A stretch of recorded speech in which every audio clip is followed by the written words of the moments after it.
Salut les 20 joueuses et 20 joueurs, bienvenue dans cette 20 jeux de vidéo, ici Swatch et aujourd'hui nous allons déguster Fief England, un jeu de Philippe Moucheboeuf édité par International Team. Alors, Fief est un très vieux jeu, je ne sais même plus quand il est sorti, mais il y a très longtemps, au siècle dernier, vous voyez. Et puis, il y a 8 ans est sorti Fief France, qui était vraiment une modernisation du jeu, qui est vraiment bien vu, et une très chouette version qu'on joue encore régulièrement chez 20 jeux. On aime vraiment bien ce jeu. Et maintenant sort Fief England. Et en fait Fief England n'est plus une remodernisation du jeu ou une revue du jeu, c'est une autre version du jeu. Vous aurez compris qu'ici on va jouer en Angleterre, on jouait en France, donc déjà la carte est différente, mais pas que. Il y a pas mal de différences par rapport à Fief. C'est un jeu, Fief England est un jeu qui dure aussi longtemps, un peu moins longtemps, mais aussi longtemps, donc comptez 3 bonnes heures au moins pour y jouer, mais un peu moins parce que il y a une limitation supplémentaire dans Fief England, c'est le nombre de tours, vous allez voir, je vous expliquerai tout ça. Et le jeu se joue de 2 à 4 joueurs, donc là aussi il y a moins de joueurs qui peuvent y jouer, 2 à 4. Donc la carte est d'ailleurs un petit peu plus petite que en Fief France. Donc voilà, il y a d'autres différences. Cette vidéo est une dégustation, donc je ne vais pas rentrer dans tous les détails des règles. On va les survoler pour que vous ayez une bonne idée de ce qu'est Fief England. Et je vais structurer ma vidéo en 2 parties. Une partie sur les grandes différences entre Fief England et Fief France. Une seconde sur le survol des règles, comment se joue une partie de Fief England. Et je vais terminer par mon avis. Voilà, j'espère que cette vidéo vous goûtera. Allons-y. Voilà donc pour la carte, le plateau de Fief England et un plateau joueur. Donc vous voyez évidemment directement la première différence qui saute aux yeux, c'est cette carte de l'Angleterre. Donc c'est évidemment différent que la carte de France. Elle est un peu plus petite, donc vous voyez que les différentes régions, etc., c'est un petit peu plus petit, il n'y en a pas énormément. C'est pour ça d'ailleurs que le jeu est jouable de 2 à 4. Donc 2 joueurs, c'est super. Donc enfin, on va pouvoir jouer à Fief à 2 joueurs. Quand on joue à 2 joueurs, on joue chacun 2 familles, donc c'est un petit peu plus fastidieux, mais c'est enfin possible de jouer à Fief à 2 joueurs, bien que je vous le conseille quand même à 3 ou 4. Il y a plus d'épique dans le jeu, on est plus dans la négociation, ce qui rend évidemment Fief savoureux. Donc, mais enfin, il y a moyen quand même d'y jouer à 2. Donc, différence aussi avec cette carte un peu plus petite, il y a moins d'évêchés, il y a 6 évêchés au lieu de 8. Donc, vous les voyez ici, 1, 2, 3, 4, 5, 6, pardon, 3, 4, 5, 6. Enfin, bref, il n'y a que 6 évêchés. Oui, ça, c'est pas un évêché, c'est la mer. Les évêchés sont là. Donc, en plus, il y a de nouvelles calamités. Donc, vous voyez ici dans les calamités, vous avez les Vikings. Les Vikings, eux, ils vont envahir l'Angleterre par la mer. Ils vont venir en bateau, en drakkar, et ils vont envahir l'Angleterre. Donc, quand on joue à 2, on a également un ennemi commun qui sont ces fameux Vikings. Et donc, qui vont envahir l'Angleterre et ceux contre lesquels on va devoir se battre. Autre nouveauté, le plateau joueur, ici qui est un peu différent, qui peut accueillir jusqu'à 4 personnages et des serviteurs. Donc ça, ce sont des toutes nouvelles cartes de cette édition. Et donc les serviteurs vont vous apporter des capacités spéciales. Comme par exemple ici, le joueur de flûte, lui, il éloigne de la peste, donc on n'est pas touché par la peste avec le joueur de flûte. Vous avez le meunier ici qui rapporte un sou supplémentaire par moulin. Vous en avez d'autres évidemment. Vous avez le voleur qui permet une fois par partie d'aller voler l'argent d'un adversaire. Vous avez le bouffon qui permet d'empêcher quelqu'un de voter pendant un tour. Donc voilà, vous avez différents personnages qui donnent des habilités spéciales et qui apportent vraiment quelque quelque chose, je trouve, dans cette nouvelle version de Fief. On joue avec ses capacités, etc. On a aussi ces cartes, c'est assez comique, ça n'apporte pas grand-chose au jeu, mais c'est beau et c'est sympa à jouer. Vous voyez, pour les différents rôles, le roi, la reine, le prince. Si vous élisez un roi, ben vous pouvez placer cette carte sur lui. Vous voyez, ici, Henri est un simple personnage. Maintenant, il devient roi. Donc, c'est assez sympa aussi, même si ça n'apporte rien au jeu. L'idée est sympa. Vous avez évidemment l'Angleterre, c'est une île, donc vous voyez que vous avez des ports, différents ports en Angleterre, vous voyez avec l'encre, et ça rend l'accessibilité de la carte par tous les moyens. Donc vous pouvez naviguer de port en bateau, et donc vous n'êtes jamais à l'abri. Imaginons que vous commencez ici, vous allez vous construire un mur infranchissable. Eh bien non, parce qu'on va pouvoir venir par l'arrière et venir vous ennuyer même derrière dans votre port. Donc ça, c'est vraiment bien vu. Il n'y a plus de situation de blocage. On sait toujours venir ennuyer. Si un joueur décide de laisser un côté un peu plus faible, eh bien, ça sera peut-être par ce côté que les autres en profiteront pour le surprendre. Donc voilà, donc ça c'est aussi la particularité de cette carte Angleterre.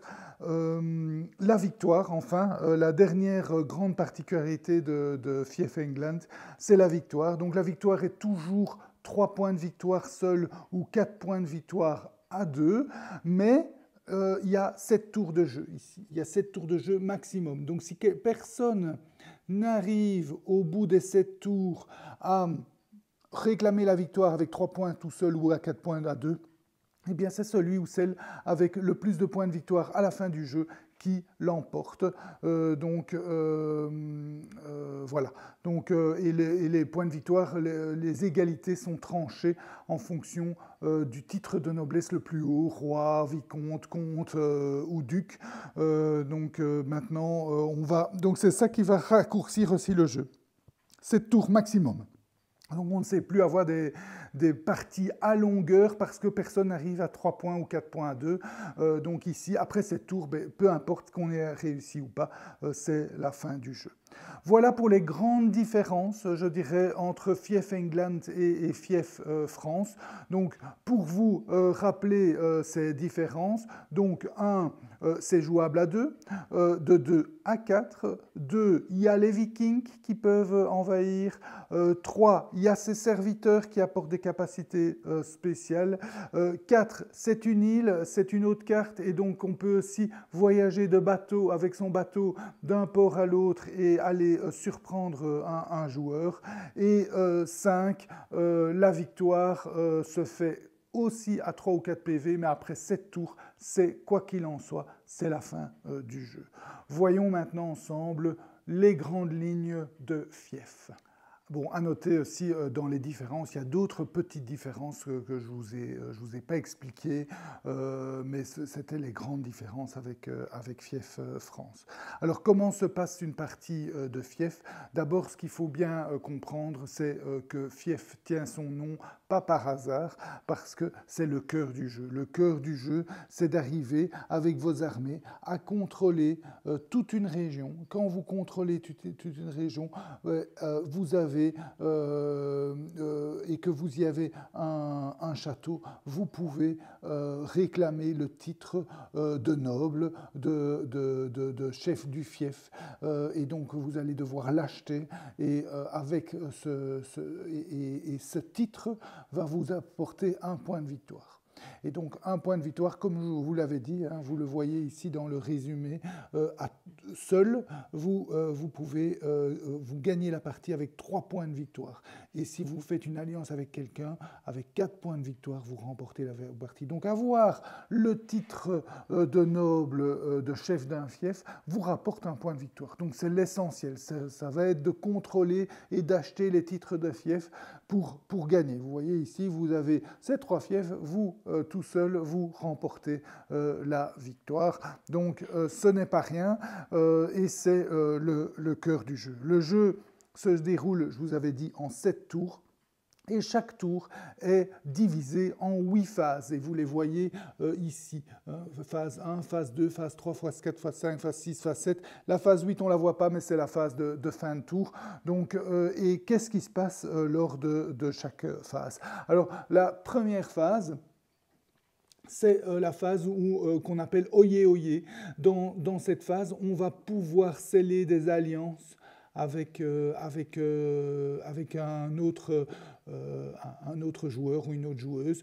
Ce n'est pas vraiment des alliances, même si vous voyez des alliances, en fait c'est plus qu'une alliance, c'est un mariage. Donc on va pouvoir marier, il faut évidemment avoir un seigneur homme et un seigneur femme. On va utiliser sa bague pour la donner par exemple, elle, on va la marier, elle, à quelqu'un, à un seigneur d'un adversaire, et ça scellera l'alliance.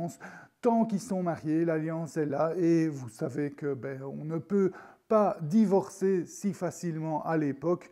Il va falloir assassiner son conjoint ou sa compagne pour pouvoir prétendre vous marier avec quelqu'un d'autre. Donc ce ne sera pas si facile.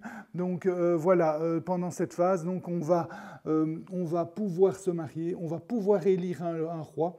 Donc un roi, ce sont les nobles, ceux qui détiennent un fief, qui ont des droits de vote, et on va voter ensemble. Attention, le roi rapporte un point de victoire, donc c'est pas rien. On va voter avec son petit pion vote pour dire si on vote oui ou non, et on va élire ce roi.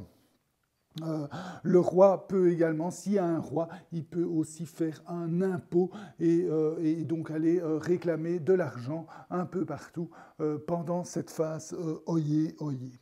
Ensuite, il y a la phase de cartes, et donc chacun va pouvoir piocher des cartes parmi les cartes qui sont là. Alors vous avez différents types de cartes. Vous avez les cartes serviteurs qui vont vous rapporter des serviteurs. Vous avez les cartes personnages qui vont vous rapporter des nouveaux personnages.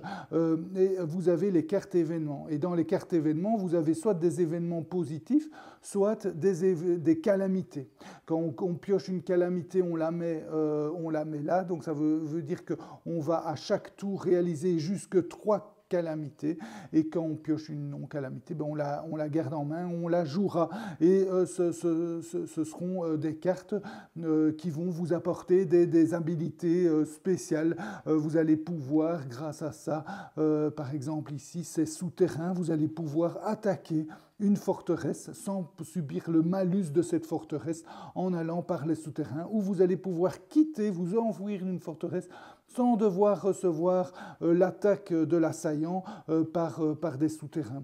Vous avez ici un assassin donc, qui va aller tuer sous vos ordres quelqu'un, par exemple votre compagne, si elle vous ennuie.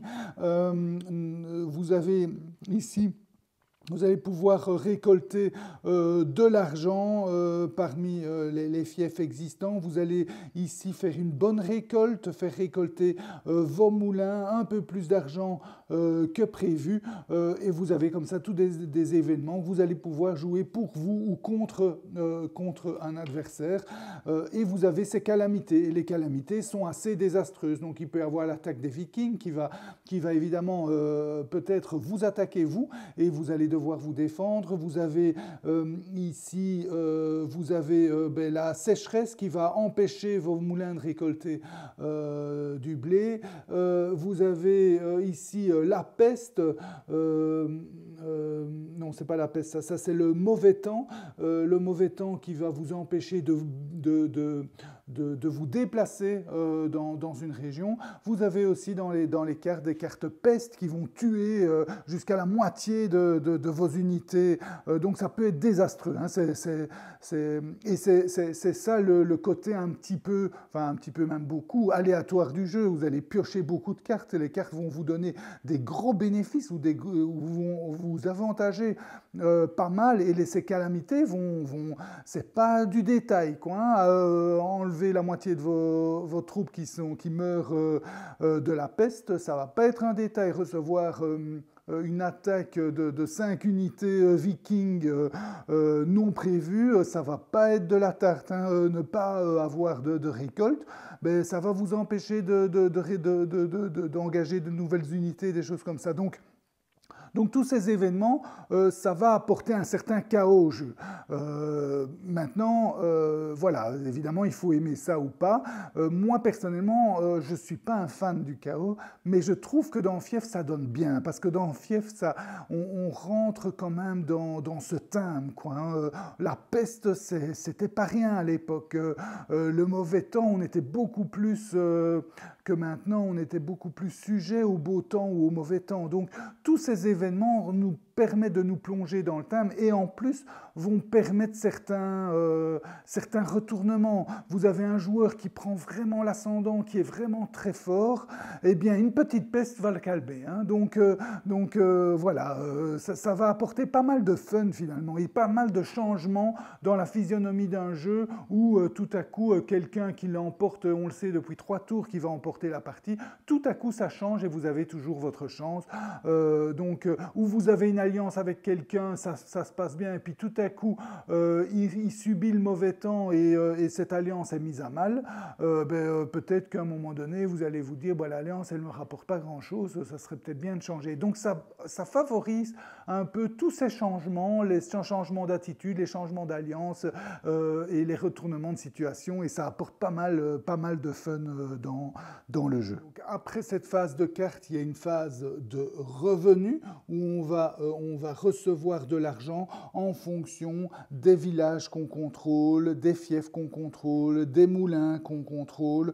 On va recevoir de l'argent pour ensuite, lors de la phase d'après, dépenser cet argent pour acheter des unités de combat, pour construire des châteaux, pour acheter des titres de fief, pour construire des moulins, des abbayes, etc., des trébuchets, donc des différentes unités de combat. Donc voilà, l'argent est important, vous allez gagner de l'argent par vos fiefs, par vos villages, par vos moulins, et l'argent vous allez le dépenser pour avoir vos unités de combat, pour construire des châteaux, pour construire des moulins qui vous rapportent encore plus d'argent. Et après cette phase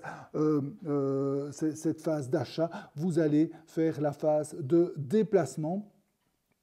Donc la phase d'achat, la phase de déplacement, où vous allez pouvoir déplacer chaque groupe d'unités qui est géré par un de vos souverains, de vos nobles, de vos chevaliers, pardon, le mot exact.